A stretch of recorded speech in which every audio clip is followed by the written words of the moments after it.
Friends, welcome back to my channel once again. आज मैं करने जा रहा हूँ एक लेयर्स हेयर कट, जिसके अंदर हमने क्रिएट करना है मैक्सिमम बाउंस। आप मेरे क्लाइंट के बालों को देख पा रहे कि इनके बालों में ज़्यादा थिकनेस नहीं है, पर इनको थोड़ा वॉल्यूम की तलाश है। तो इनके लिए हम करने जा रहे हैं एक लेयर्स में हेयर कट। वो किस तरह से होगा, सबसे पहले हम क्या कर रहे हैं, बालों को अपनी सेक्शनिंग कर रहे हैं, जो कि मोस्ट इम्पॉर्टेंट पार्ट है। किसी भी हेयर कट करके आपके बाल टेंगल फ्री होने चाहिए नाइसली, और अच्छी sectioning, neat and clean sectioning होनी चाहिए। तो इसके लिए हमने क्या करा कि सबसे पहले हमने लेंथ डिसाइड करी है फ्रंट का, और अब इसको हम काटेंगे फ्रंट से।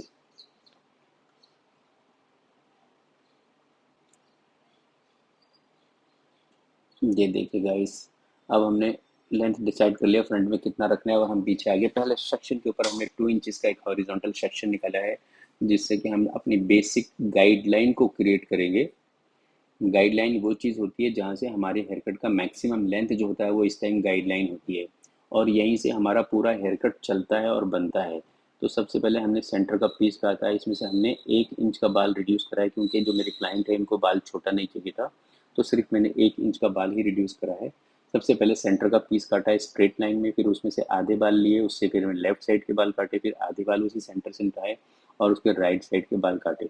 और अब मैं इसमें एक हल्का सा लेयर्स डाल रहा हूँ। लेयर्स इसलिए कि ताकि ये बाल बहुत ज़्यादा फ्लैट गिरा ना दिखे, इसलिए बिल्कुल हल्के से लेयर्स डालें। आप इसको देख पा रहे हो अच्छी तरह से, ये देखिए। आज मैंने कैमरे की प्लेसमेंट थोड़ी अच्छी जगह रखवाई है, ताकि मेरे वीडियोस में मेरे को आ रहा था कि कैमरे की प्लेसमेंट सही नहीं आ रही है, तो मैंने इसको थोड़ा ध्यान में रखते हुए आज मैंने कैमरे की प्लेसमेंट थोड़ी सही जगह कराई है। तो अब हमारा ये सेक्शन कंप्लीट हो गया, हम दूसरे सेक्शन की तरफ चल रहे हैं। ये भी हमारा ईयर टू ईयर ही ले रहे हैं सेक्शन, पर 2 इंचेस का हॉरिजॉन्टल सेक्शन। इस सेक्शन में हमने क्या करना है कि बालों को हमने बहुत ज़्यादा एलिवेट नहीं करना, सीधा अपनी साइड पुल करना है। सर को मैंने ऊपर उठा लिया है। क्लाइंट को सर को मैं कंफर्टेबल कर लेता हूँ ताकि बहुत देर तक नीचे ना रहे, इसलिए सर को उठा लो और अपने एंगल को एलिवेट करना सीख जाओ। तो मैंने इसको सीधा सीधा अपनी तरफ पुल करना है, और ये जो एक्स्ट्रा बाल आ रहा है मेरे फिंगर्स के अंदर, उसको मैंने रिमूव करना है और अपने लेयर्स को कंटिन्यू बनाते जाना है।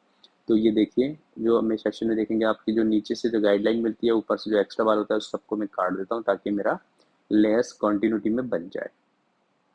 आई होप आपको यहाँ तक समझ आ गया होगा। तो इसके आगे का ये है कि ये सेम टेक्निक में दूसरी साइड भी फॉलो हो रही है। और काटते वक्त आपको एक चीज़ का बहुत अच्छी तरह से ख्याल रखना है कि जो आपका किसी भी सेक्शन में ऐसा ना हो कि गाइडलाइन के साथ, गाइडलाइन के बिना कट जाए। मतलब ये है कि आप प्रीवियस सेक्शन से, जो आपने इससे पहले सेक्शन काटा, वहाँ से गाइडलाइन, जैसे अभी सेक्शन में देखेंगे, ये जो मैंने ऊपर से निकाला सेक्शन, इसमें नीचे का जो सेक्शन था, इससे सेकंड सेक्शन जो था, वो गाइडलाइन है। इसको मैंने ऊपर एलिवेट करा, फ्रंट से आगे मैंने फिंगर डिप रखी है ताकि मैं वॉल्यूम क्रिएट कर सकूं। अगर मैं फिंगर को सीधी कर लूंगा तो वॉल्यूम कम हो जाएगा, इसलिए मैंने फ्रंट से फिंगर को डिप रखी है, और इसको मैं वॉल्यूम क्रिएट करने के लिए, कल मैंने एक वीडियो में बताया था कि एक एंगल्स, एक जो लेयर का सिस्टम होता है जिसे पिवटिंग कहते हैं, इसके अंदर सेम पिवटिंग की टेक्निक यूज करी है। जो सेंटर का पहले हमने बाल काटा, फिर दूसरा काटा, तीसरा काटा। जैसे हमारा पिज़्ज़े का स्लाइस होता है ना, 1 बाय 1, इस तरह से हमने काटना है। सेंटर को हर बारी हमारे हाथ में रहना चाहिए। सेंटर जो पार्ट होता है जहाँ से वो पोर्शन हमारा पिज़्ज़े का सेंटर होता है, तो वो पोर्शन हमेशा रहना चाहिए। वो हर पिज़्ज़े के हर स्लाइस में वो सेंटर का पीस आता ही आता है। ये देखिए, अब जब मैं इसके नेक्स्ट सेक्शन काटूंगा तब भी मेरा सेक्शन वहीं से निकल के आएगा, वहीं से जहाँ से पिज़्ज़ा कटता है। ये देखिए, तो ये इसका एक सिंपल सा टेक्निक है, ये आपके माइंड में रहना चाहिए। इसे पिवटिंग कहते हैं।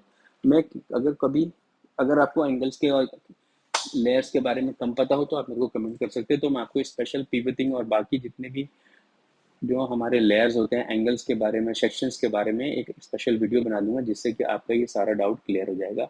अब मैंने पीछे से गाइडलाइन ले रखी है और अगले बालों को उठा लिया है।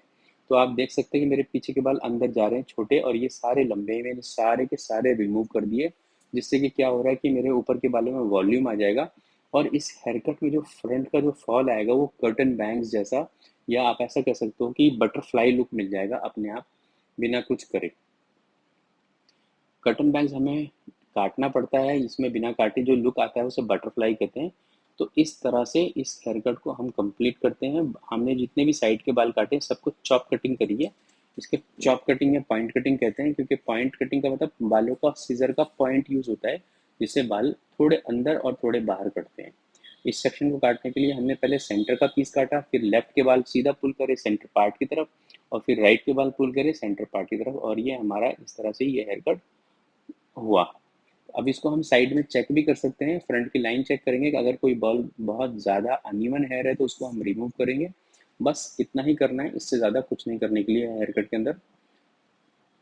अगर आपको मेरा वीडियो अच्छा लगता है तो उसको लाइक करिए और मेरे चैनल को सब्सक्राइब करें, और हो सके तो आप बेल आइकन बता दें ताकि मेरा कोई भी नेक्स्ट वीडियो जैसे अपलोड हो जाए आपको उसका नोटिफिकेशन मिल जाए और उसे देख सकें जल्दी।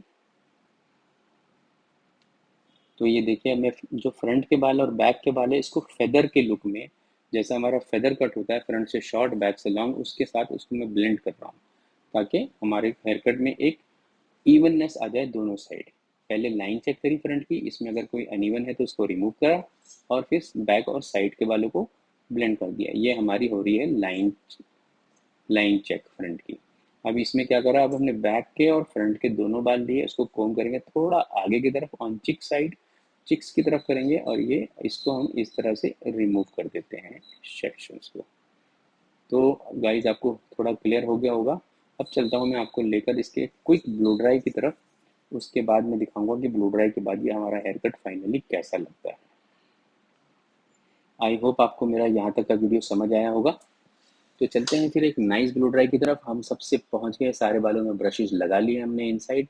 इसके लिए मैंने आइकॉनिक का ब्रश यूज़ करा है, 43 इसका साइज़ है, क्योंकि कई कमेंट आते हैं कि आपके ब्रश के साइज़ बता दीजिए, तो मैंने बता दिया आपको। ये 43 आइकॉनिक का ब्रश है, इससे हम राउल करते हैं इनसाइड और ये हमारा फाइनल लुक तैयार हो जाएगा इसके बाद। Thank you for watching.